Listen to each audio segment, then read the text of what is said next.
ዘጠነኛው ቀን የሚደረግ ዱዓ ደግሞ ሙስተጃብ ነው። ዘጠነኛ ቀን ሐታ በሸሪዓም ነቢዩ ሰለላሁ ዐለይሂ ወሰለም ጾሙንም እንድንጾም በሐዲስ ነግረውናል። የውሙ ዓረፋ ዘጠነኛው ቀን መጾም ትልቅ ደረጃ አለው። የዘጠነኛው ቀን ጾም ረሱል ሰለላሁ ዐለይሂ ወሰለም በሐዲሳቸው እንደነገሩን የ2 ዓመት ወንጀል ያስምራል ብለዋል። አላህ ስብሓነሁ ወተዓላ ከየውሙ ዓረፋ የበለጠ ባሪያዎችን ነፃ የሚያወጣበት ከእሳት የለም። በጣም ከጀሃነም እሳት ሁር የሚለው ምን ቀን ላይ ነው አሉ? የውሙ ዓረፋ ነው ተብሏል። አላህ ስብሓነሁ ወተዓላ ካስገኛቸው ከፈጠራቸው ቀናቶች መካከል መልካም ስራ ይበልጥ አላህ ዘንድ ተወዳጅ የሆኑበት ቀን የለም በእነዚህ 10 ቀናት ቢሆን እንጂ። በእነዚህ ቀን አላህ ስብሓነሁ ወተዓላን ይበልጥ ማወደስ፣ አላህ ስብሓነሁ ወተዓላን መገዛት ትልቅ ደረጃ አለው። አላህ ቁርአን ላይ ወየዝኩሩ ስመላህ ፊ አያሚ ማዕሉማት፣ አላህ ስብሓነሁ ወተዓላን በእነዚህ በታወቁት ቀናቶች አላህን አስታውሱ። ኢድ ቀን ዚክር የሚደረግበት፣ ዝምድና የምንቀጥልበት፣ የተቸገረ የምናስደስትበት፣ ከአላህ ስብሓነሁ ወተዓላ የምናመሰግንበት ቀን ነው እንጂ ኢድ ቀን ተብሎ ሲኒማ የሚገባበት፣ ጭፈራ ቤት የሚኬድበት፣ ምን የሚባልበት አይደለም። ኢድ ራሱ ምንድን ነው? ዒባዳ ነው። የደስታ ቀን ቢሆንም የሚበላበት የሚጠጣበት ቀን ቢሆንም ግን ድንበር እንድናልፍ ደግሞ አልታዘዝንም። بسم الله الرحمن الرحيم إن الحمد لله نحمده ونستعينه ونستغفره ونعوذ بالله من شرور أنفسنا ومن سيئات أعمالنا من يهده الله فلا مضل له ومن يضلل فلا هادي له وأشهد أن لا إله إلا الله ولي الصالحين وأشهد أن محمدا عبده ورسوله صلى الله عليه وعلى آله وصحبه وسلم تسليما كثيرا وبعد فالسلام عليكم ورحمة الله وبركاته የተከበራችሁ የሃሩን ቲዩብ ተከታታዮች ወንድሞች እህቶች አላህ Subhanahu Wa Ta'ala ካለ ዛሬ ስለ ታላላቁ ቀናቶች መካከል ከሚጠቀሱት አላህ ብዙ እድሎችን ያመጣልናል በየጊዜው ረመዳን አለፈ አሁን ደግሞ ፊት ለፊታችን የዙል ሂጃ 10 ቀናቶች አላህ ካደረሰን እየመጡ ነው የነሱን ቀናቶች ላይ ሁላችንም ኸይር ነገር ከሚሰሩ ባሪዎች መካከል በመጀመሪያ አላህ ያድርገን ርዕሳችን አሽር ዙል ሂጃ የዙል ሂጃ 10 ቀናቶች በእስላም ምን አይነት ቦታ አላቸው ነብዩ አለይሂ ሰላቱ ወሰለም ስለነዚህ 10 ቀናቶች ምን ብለዋል እኛስ ምን ይተበቅብናል ምን መስራት አለብን እዚሁ ላይ ሐጅ አለ እዚሁ ላይ ያረፋ ጾም አለ ደረጃው ምንድነው ምን ይተበቅብናል አላህ ካለ ባለው ሰዓት ለማየት እንሞክራለን ነብዩ አለይሂ ሰላቱ ወሰለም حديث عبد الله بن عباس باستلالف حديث لاي رضي الله عنهما قال رسول الله صلى الله عليه وسلم من يلالو ما من أيام العمل الصالح فيها أحب إلى الله من هذه الأيام الله سبحانه وتعالى كاسكنياتشو كفتراتشو قناتوچ مكاكل ملكام سرا يبلط الله زن توداج يونبت كان يلم بنزي 10 ቀናት ቢሆን እንጂ يعني ايام العشر قالوا يا رسول الله انت الله ملكتኛ አሉ ይሄን ሲያስተምሩ ሰሃቦቹ ولا الجهاد في سبيل الله ጂሃድ ፊ ሰቢልላህ በአላህ መንገድ መታገልም ቢሆን በእነዚህ ቀን የሚሰራው ቀን ይበልጣል ማለት ነው ከዚህም ከጂሃድም ይበልጣል ብለው ጠየቁ የዚህ ጊዜ ነብዩ አለይሂ ሰላቱ ወሰለም ወለል ጂሃድ ፊ ሰቢልላህ አው ጂሃድ ፊ ሰቢልላህ ቢሆንም ይበልጣል በእነዚህ 10 ቀናቶች የሚሰራ ኢላ ረጁሉን ሰውየው ሲቀራሉ خرج بنفسه وماله ለጂሃድ ፊ ሰቢልላህ በነፍሱም በገንዘቡ ወጥቶ فلم يرجع من ذلك بشيء او አንዳቸውንም ይዞ ሳይመለስ በዛው ከቀራ እዛው ሸሂድ የሆነ ሰው ሲቀር ሌላው ግን በዚህ 10 ቀን ከነዚህ እንኳን ይበልጣል ብለው ነብዩ አለይሂ ሰላቱ ወሰለም ሐዲስ ላይ ተናግረዋል رواه البخاري ሐዲሱን ኢማም ቡኻሪ ዘግቦታል ስለዚህ እነዚህ 10 ቀናቶች ትልቅ ደረጃ አለው አላህ Subhanahu Wa Ta'ala የማለባቸው ቀናቶች ናቸው አላህ ሱረቱል ፈጅር ላይ ወልፈጅሪ ወለያሊን عشر والشفع والوتر يا الله يوم علباتشو والفجر يو بقوه ملالو بنقاتو وليال 10 እንደዚህም በ10ቱ ሌሊቶች እነዚህ ያ ዙል ሂጃ 10 ቀናቶች ናቸው ተብሏል ብዙ ተፍሲር ተሰጥቷል የረመዳን ሌሊቶች ናቸው ተብሏል የመጨረሻዎቹ አሸር አልአኺር የሚባሉት አይደለም የዙል ሂጃ እነዚህ 10 ቀናቶች ናቸው ተብሏል قال ابن كثير رحمه الله ابن كثير ምን ይላሉ المراد بها 10 ذي الحجه ይሄ የተፈለገበት የዙል ሂጃ 10 ቀናቶች ናቸው كما قال ابن عباس وابن زبير ومجاهد وغيرهم عبد الله ابن عباس ኢብኑ ዙበይር፣ ሙጃሂድ ሌሎችም እንዳሉት ይሄ የዙልሂጃ 10 ቀናቶች ናቸው። ወሸፍዕ ሲል የውሙ ነህር ነው። በጥንዱም በነጠላው ምላሉ አለ። ጥንድ የተባሉት የውሙ ሸፍዕ ወሸፍዕ የተባለው የውሙ ነህር 10ኛው ቀን ነው። የውሙል አድሃ እኛ ዒድ ብለን የምናከብረው ቀን ማለት ነው። ወልወትሪ ደግሞ የተባለው የውሙ ዓረፋ ነው፣ የዓረፋ ቀን ነው አሉ ዑለማዎቹ ተፍሲሩን ሲፈስሩት። ስለዚህ በእነዚህ ቀን አላህ ሱብሓነሁ ወተዓላን ይበልጥ ማወደስ፣ አላህ ሱብሓነሁ ወተዓላን መገዛት ትልቅ ደረጃ አለው። አላህ ቁርአን ላይ ወየዝኩሩ እስመላህ ፊ አያሚ ማዕሉማት፣ አላህ ሱብሓነሁ ወተዓላን በእነዚህ በታወቁት ቀናቶች አላህን አስታውሱት። እነዚህ ምንድናቸው የታወቁ ቀናቶች? 10 የዙልሂጃ ቀናቶች ናቸው። ስለዚህ አልዓመሉ ሷሊህ ተብሏል። አመሉ ሷሊህ መልካም ስራ መስራት በእነዚህ 10 ቀናት የበለጠ የሚሰራ ኸይር ነገር የለም ተብሏልና መልካም ስራ ሲባል ምንድን ነው? መልካም ስራ በጣም ብዙ ናቸው።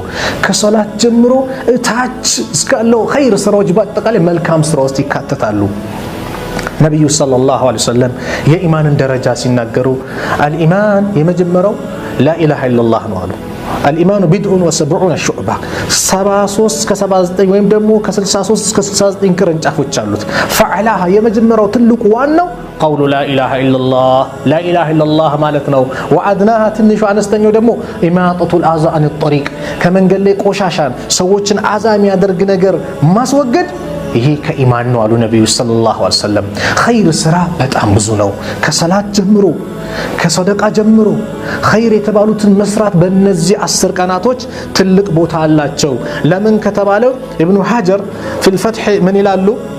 والذي يظهر أن السبب في امتياز 10 ذي الحجة لمكان اجتماع أمهات العبادة የኢባዳ እናቶች ተብሎ የሚጠሩት የተሰባሰቡበትም ቀን ስለሆነ ነው። የኢባዳ እናቶች ሶላት፣ ሰደቃ፣ ጾም፣ ሐጅ የተሰባሰቡት በእነዚህ ቀናት ናቸው። ሱብሃንአላህ። ሌሎች ቀናት ላይ እኮ ሰደቃ አለ፣ ሌሎች ቀናቶች ላይ ጾምም አለ፣ ሌሎች ቀናት ላይ ሰላት አለ። ሐጅስ እቺ ወቅት ናት ያለችው። 8ኛው ላይ ይጀምራል ከዙልሂጃ 8ኛው፣ ከዛ 13ኛው ላይ ጨርሶ ሌሎች የጎደለው ነገር ካልቀረበት በስተቀር በ5 ቀናት ውስጥ የሚጨርስበት ጊዜ ነው ሐጅ። ሱብሃንአላህ። ይሄ የዙልሂጃ ወር ውስጥ የዙልሂጃ ቀናቶች ሰላት እንደዚሁም ጾም፣ ሰደቃና ሐጅ ወላ ያእቲ ዛሊከ ፊ ገይሪ ከነዚህ ውጭ የሚመጣበት የለም። እነዚህ የተሟሉት ኢባዳዎች በእነዚህ 10 ቀናት ነው ያሉት። ስለዚህ በእነዚህ 10 ቀናት ኸይር ነገር ላይ እንበረታታ።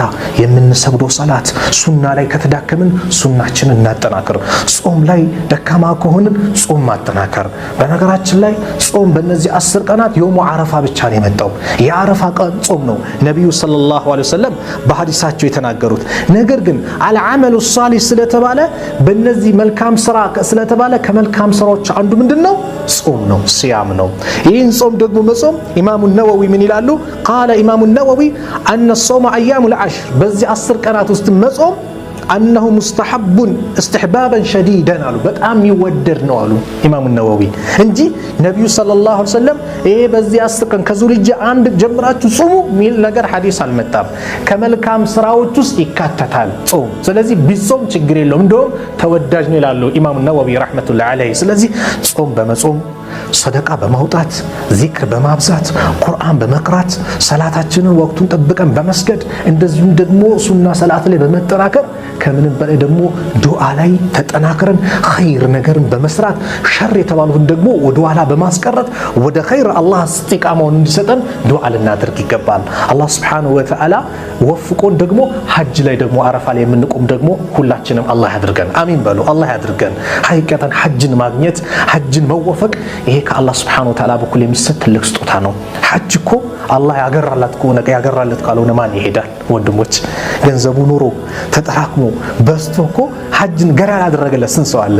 ስንት ሰው ሐጅ ያልሄደ አለ? ሱብሃንአላህ። አላህ ገራ ያድርግልን። ይሄ ሐጅ ወር ሲመጣ በቴሌቪዥን መስኮት ከዓባን ስናይ ሐረምን ስናይ ኪታብ ስንከፍት ኪታቡል ሐጅ ብለን ስለ ሐጅ ስንቀራኮ ሐቂቀተን የአላህ ባሪያዎች ሁላቸው ልባቸው እኮ ሊፈነዳ ይደርሳል፣ ይንጠለጠላል፣ ይጓጓል። ለምን? የሚጓጓበት ቦታ ነው።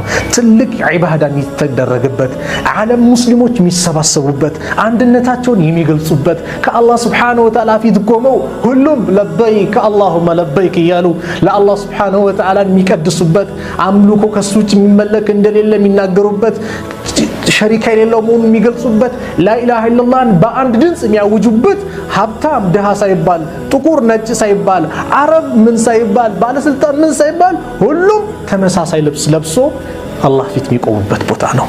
ትልቅ ዒባዳ ቦታ ነው። ስለዚህ ይሄን ቦታ አላህ እንዲወፍቀንም በእነዚህ 10 ቀናት ዱዓ እናድርግ። በዘንድሮ እንኳን ባናገኝ የሚቀጥሉ አይታወቅም።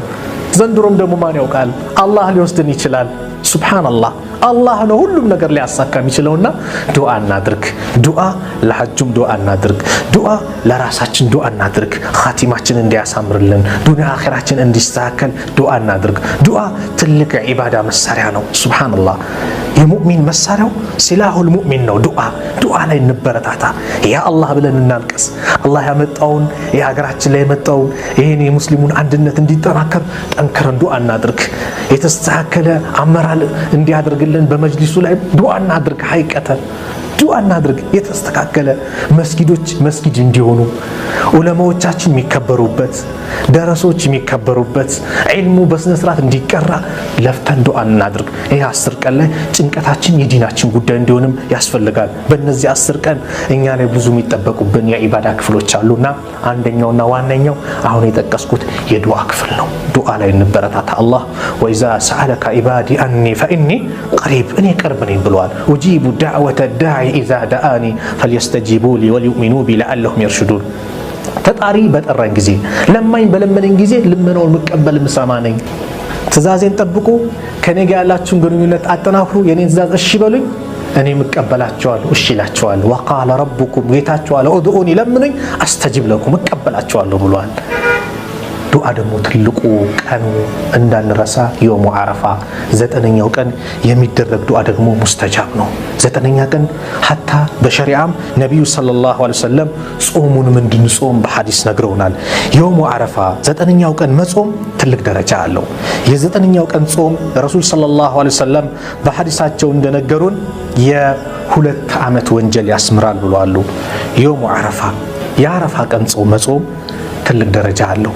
የ2 ዓመት ወንጀል እንደሚያስምር ነቢዩ ሰለላሁ ዐለይሂ ወሰለም ሐዲስ ላይ ነግረውናል። ያን ጾም እንዳንረሳ።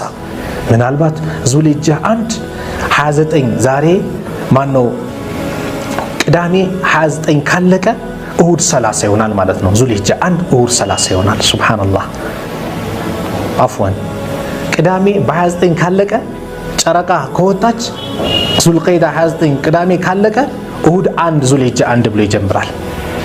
ከዛ ያን ቀን ቆጥረን 9ኛው ቀን የውሙ አረፋ ላይ ዱዓ ልናደርግ ይገባል። እንድንጾም ነቢዩ ሰለላሁ ዐለይሂ ወሰለም በሐዲስ ላይ ነግረውናል። የሚጾሙት እዚህ አገር ላይ ያሉት ሐጅ ያልሄዱት ናቸው። ሐጅ ላይ ነቢዩ ሰለላሁ ዐለይሂ ወሰለም ምን ያደርጉ ነበር? ያፈጥሩ ነበር። ሐጅ ላይ ነቢዩ ሰለላሁ ዐለይሂ ወሰለም ይህን ጾም አልጾሙትም፣ ምን ብለውታል? አፍጥረውታል ብለው ሰሃቦቹ ተናግረዋል። ነቢዩ ሰለላሁ ዐለይሂ ወሰለም ሐጅ ላይ ሲቆሙ ሙፍጢር አፍጥረው ነበር። ሐጅን ማን ነው አረፋ ላይ የቆሙ። ስለዚህ ሁላችንም ይህን የውሙ አረፋን ልንጠነቀቅና ጠብቀን ዱዓ በማድረግ ከአላህ ሱብሓነሁ ወተዓላ ያለን ግንኙነት የተጠናከረ እንዲሆን አድርገን በጣም ልንጨነቅ ልናለቅስ ይገባል። የውሙ አረፋ ሌላም ደረጃ አለው። አላህ ሱብሓነሁ ወተዓላ ባሪያዎችን ከእሳት ነፃም የሚያወጣበት ቀን ነው አሉ ነቢዩ ሰለላሁ ዐለይሂ ወሰለም። ሱብሓነላህ አረፋ አሉ ረሱል ሰለላሁ ዐለይሂ ወሰለም እናታችን አይሻ በዘገቡት ሐዲስ الرسول صلى الله عليه وسلم قال ما من يوم أكثر من أن يعتق الله فيه عبدا من النار من يوم عرفة الله سبحانه وتعالى كيوم عرفة يبلت باراዎችን ነፃ የሚያወጣበት ከእሳት የለም። በጣም ከጀሃነም እሳት ሁር የሚለው ምን ቀን ላይ ነው አሉ? የውሙ አረፋ ተብሏል። አላህ ከጀሃነም ነፃ ያላቸው እንዲያደርገን አላህ ሱብሓነሁ ወተዓላ እኛንም የሞትን ወንድሞቻችንን ሌሎችንም ከጀሃነም ነፃ እንዲያደርግ በዚች ቀን ዱዓ ልናደርግ አላህን ልንማጽን ይገባል። ዱዓው ሙስተጃብ የሚሆንበት ነው። ሐጃ አለ ያላገባ ወንድሜ፣ ልጅ የሌለሽ እህት አለሽ፣ ልጅ የሌለ ወንድም አለ። ዱንያ አኺራው እንዲስተካከልልን ሁላችንም ምኞታችን ነው። ስለዚህ ዱዓ ላይ እንበርታ። ዱዓ መሳሪያ ነው። የውሙ አረፋ ላይ ዱዓ ላይ እንጠናከር። ከዛ ቀጥሎ የሚመጣው ቀን ዒድ ነው። ዒድ ደግሞ የደስታ ቀን ነው። አላህ ሱብሓነሁ ወተዓላ በዛ የደስታ ቀን ሁላችንም በአግባቡ የምንደሰት አላህ ያድርገን። ዒድ ቀን ዚክር የሚደረግበት፣ ዝምድናን የምንቀጥልበት፣ የተቸገረን የምናስደስትበት፣ ከአላህ ሱብሓነሁ ወተዓላ የምናመሰግንበት ቀን ነው እንጂ ዒድ ቀን ተብሎ ሲኒማ የሚገባበት ጭፈራ ቤት የሚኬድበት ምን የሚባልበት አይደለም። ዒድ ራሱ ምንድነው? ዒባዳ ነው። የደስታ ቀን ቢሆንም የሚበላበት የሚጠጣበት ቀን ቢሆንም ግን ድንበር እንድናልፍ ደግሞ አልታዘዝንም። ሲኒማ እንድንገባ የተለያየ ቦታ ብለን እክትላት መጥፎ ነገር እንድንሰራ አልተፈቀደም። እንደ ኢስላም ዒድ የሚጠጣበት የሚበላበት ቀን ነው። ከቤተሰብ ዘመድ አዝማዱን የተቸገረን በማስደሰት እኛም በመደሰት የምናሳልፍበት ቀን ሊሆን ይገባል ዒድ ቀን። ያንን ጥንቃቄ ልናደርግ ይገባል። ኢንሻአላህ በየቦታው በየመስጊዱ በየምኑ ደግሞ ስለ ዒዱ በደንብ በሌሎች ወንድሞች ኡስታዞች መሻይኾች በደንብ ገለጻ ይደረጋል። በእነዚህ 10 ቀናት ግን ሁላችንም እንበረታታ፣ ከአላህ ጋር ግንኙነት እናሳምረው። አላህ እድሎችን ያመጣል። ረመዳን አለፈ፣ ይሄን ቀን መጣ፣ ሐጅ መጣ። ከዛ ደግሞ ከሐጅ ወሩ ደግሞ ልክ አሹራ ይመጣል። የአሹራ ጾም አለ፣ ሌላ አንድ አመት ወንጀል ያስመራል። ይሄንንም ኢንሻአላህ ጊዜው ሲደርስ እንነጋገራለን። አላህ Subhanahu Wa Ta'ala ሰምተው ከሚጠቀሙ ሰዎች አላህ አድርገን። እዚሁ ባለንበት እንደሰበሰበን ጀነተል ፊርደውስ እንደዚህ ሰብስበን መጨረሻችን አላህ ያሳምርልን። ሐጅ ላይ የምንሰባሰብ አረፋ ላይ የምንሰባሰብ አላህ ያድርገን። ሐጃቸው መቅቡል ካደረገላቸው ባሪያዎች መካከል የሄዱትን አላህ ያድርግላቸው። ሐጅ የሄዱትን በሰላም ሄደው በሰላም ይመለሱ አላህ ያድርጋቸው። አላህ Subhanahu Wa Ta'ala ሁላችንም በጀነት ይሰብስበን። ወሰለላሁ ዐላ ነቢይና ሙሐመድ ወዐላ አሊሂ ወሰህቢሂ ወሰለመ ተስሊመን ከሲራ። ወሰላሙ ዐለይኩም ወረሕመቱላሂ ወበረካቱ።